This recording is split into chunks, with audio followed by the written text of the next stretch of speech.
Hi everybody, it's October 31st, 2025. Um,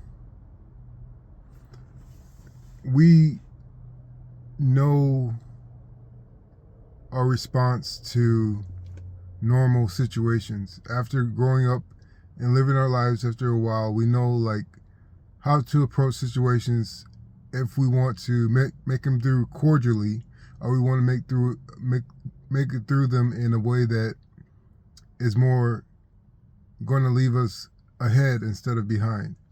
And so some of these situations are, um, you know, when there's a conflict of two parties, and the two parties are mostly cordial, but one of them is going to lose in the exchange, and so these kind of uncomfortable, conversations and relations happen many times in adulthood. And as we get older, we realize that we are either accommodating, or we maybe combative. There's other options too, but those are the opposite spectrums. And the ones that become accommodating in their aging find that they are really doing themselves a favor, not just doing the other person a favor most of the time, because when you can resolve conflicts pretty easily, or rather skillfully, you realize that the conflicts of life are rather just like the film of life. What you put onto that film is your actions, your thoughts, your behavior, your opinions, and your deeds. That's what you put on the film. But the actual film is these daily interactions that show us a picture of who we are in terms of our relationship with life. And so that brings me to the apparitions of personality. Some of us walk around with guilt, and that is a tough particular segment of life, because with guilt, we don't know where the punishment is coming from necessarily. We don't know how severe it's going to be. We don't want to feel like we are a person that is deserving of guilt and all of those things that come along with it. And so an apparition of personality may be maybe when you talk to people, you may be a direct and honest person. And so you may make judgments that are pretty black and white sometimes. And you may find yourself critiquing people, and that's the apparition. You may feel guilty about passing judgment on people and putting them in a box, or defining them without almost without remorse, but as a natural part of being a person and an adult in life is to analyze and assess a person that you are dealing with. But the guilt of defining a person without their permission, even though you don't need it because it's only in your mind, the guilt may get to some of us, and we may think being judgmental is a part of our personality, when the actual matter of the situation is that this is just a mechanical function of social life as a person, and namely as an adult. And so, as I talked about before, intrusive thoughts where you are bashing a person or a group of people just by knee-jerk, like a knee-jerk implant of thought into your mind, or you are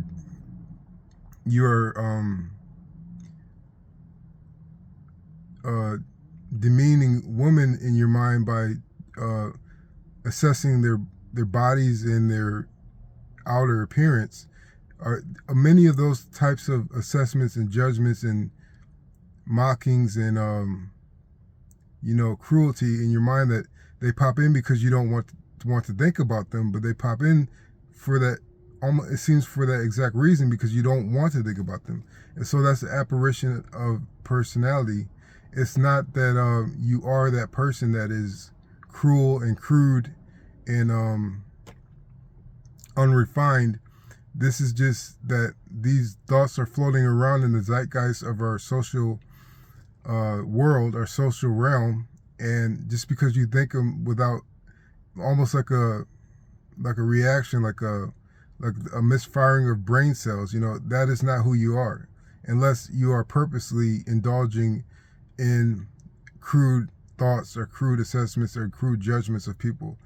The apparition of personality is trying to create, as I said before, guilt, or trying to skew your personality into being less honorable. So that isn't too much to worry about.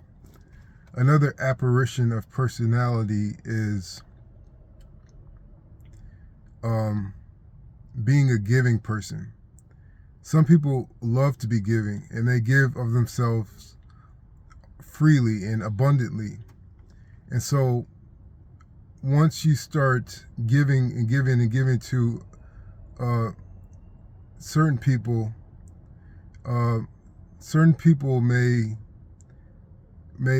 enjoy your service. They love you for your service, and they come to rely upon you. And they love you as a person because you are being so helpful to them. And then in the back of your head, you're getting gratification for helping these people, but in the back of your head, there's something that this selfish little voice in your head is trying to turn you against your word. If you gave somebody your word and you enjoy helping them, and you enjoy being a service to them, to this job, to this family member, to this lover, to this customer, if you enjoy helping them, this thought in the back of your head of being too kind, of wasting your resources, quote unquote, wasting your resources on this organization, or just causing undue stress to yourself, that little voice is going to try to ruin the whole purpose of you being a giving person. They're going to try to, this apparition is going to try to turn you into being selfish, because it's going to lie to you about not being appreciated. It's going to lie to you about ending up in ruin by not looking after your own needs as much as you should. It's going to try to diminish your good acts, and it's going to try to take you away from being the person that you want to be. So these apparitions of personality need to be addressed, but it isn't too necessarily to be too strenuous about, because these are just lies that are just trying to disrupt yourself and to disrupt your life, and they are just floating in the air most of the time. These are just the natural currents of positive and negative and neutral in life, and we just have to learn to not take them deep into our being and consider them. And it's not to be worried about your undoing. It's just to be more efficient and more faithful in your life, to be able to skew yourself towards the good and honorable life and being an honorable person. But with these questions, we have to answer them with strength and faith, and that's how we make it out of being tricked. So I hope this helps. Thanks.